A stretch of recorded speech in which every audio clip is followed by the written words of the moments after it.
void that is a husk of my former. This video is a guide on how to create your own anthropomorphic characters in Comedy World for your Go Animate videos.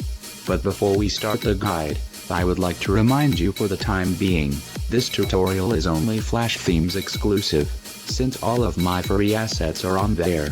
However, if you are watching this on YouTube, you could always try to make your own with the furry head asset tutorial I made on my channel, link in the description to see it.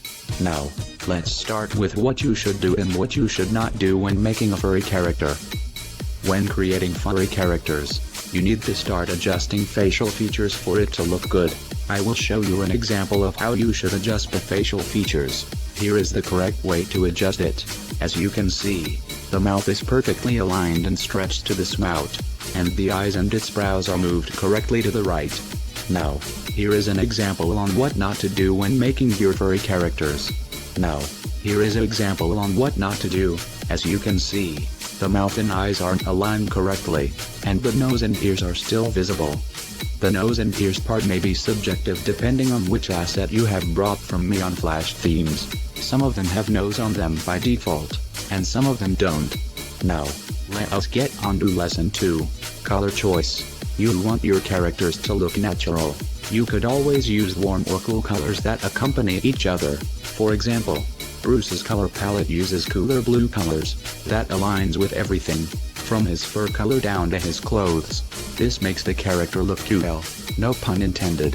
Here is the final lesson.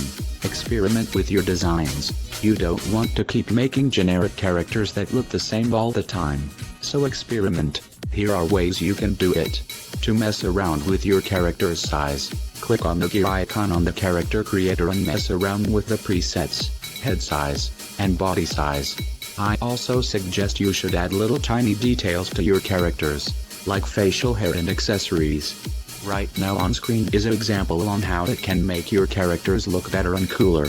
Lastly, have fun.